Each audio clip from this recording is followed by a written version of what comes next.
राज्याचे अन्न व नागरी पुरवठा मंत्री छगन भुजबळ यांनी थेट पुराच्या पाण्यात उतरून महिला भगिनींचे अश्रू पुसून त्यांना धीर दिला आहे।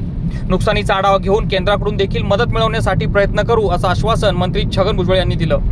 राज्यात पावसानं हाहाकार माजवला असताना नाशिकमध्ये देखील अनेक गावांना पुराच्या पाण्याचा वेढा पडला आहे।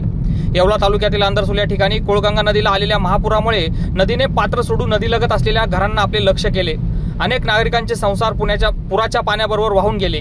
राज्यासह आपल्या मतदारसंघात होत असलेल्या नुकसानीबाबत आढावा घेण्यासाठी मंत्री छगन भुजबळ यांनी थेट मुंबईवरून येवला गाठत पुराच्या पाण्यात उतरून नागरिकांना धीर दिला।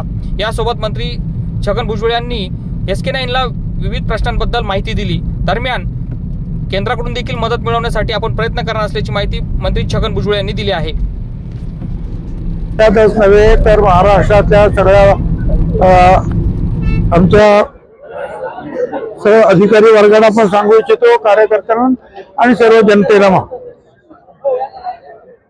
एक म्हणजे जे आहे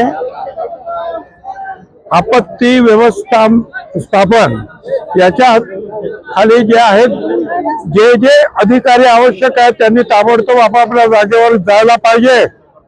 आज रविवार असला तरी काही ठिकाणी मला आनंद आहे की ग्रामीण खालच्या भागामध्ये जे आहेत खालचे अधिकारी जे आहेत ते सगळे रात्रभर इथे काम करतात, म्हणजे पोलीस असतील ते रेव्हेन्यूचे असतील सगळे। परंतु त्यांचे जे प्रमुख लोक जे आहेत त्यांनी या सगळ्याचा जो आहे आढावा घेऊन मदत करायला पाहिजे। काही ठिकाणी जे आहेत NDRFचे लोक पाहिजे आले, आम्ही ताबडतोब प्रयत्न करून आले।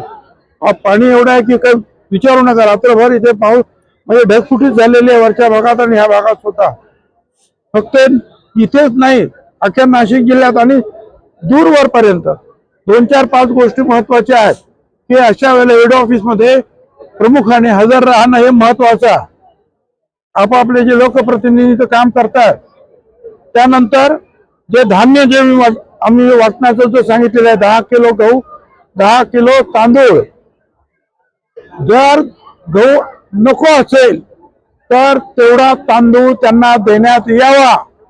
त्याचबरोबर सर्व जिल्हाधिकाऱ्यांना माझं सांगणं आहे की ताबडतोब नुसतं गहू तांदूळ घेऊन काही होणार नाही, म्हणून जिल्हाधिकाऱ्यांनी त्यांच्या पातळीवर ज्या ज्या कुटुंबांना ही मदत जाते त्यांना 3 किलो डाळ जी आहे ही मार्केटमधून खरेदी करून ताबडतोब वितरित करावी। त्याचबरोबर हे जे पाण्यामध्ये अडकलेले जे आहेत लोक आहेत, घरदार जे आहेत, त्यांना ताबडतोब कुठे शाळा आहेत, कुठे इतर मंदिरं असतील अशा ठिकाणी हलवणं सुद्धा गरजेचं आहे। आणि आपत्ती व्यवस्थापनाखाली जे काही तुम्हाला सांगण्यात आलेलं आहे ते सगळे काही तुमच्याकडे माहिती आहे सगळ्या अधिकाऱ्यांनी, त्यानुसार सगळ्यांनी कामाला लागलं पाहिजे। ही परिस्थिती गांभीर्यपूर्वक परिस्थिती अख्ख्या महाराष्ट्रात निर्माण झाली। आपल्याला आता या संदर्भामध्ये आपण सगळ्यांनी एकमेकाला मदत करायला पाहिजे।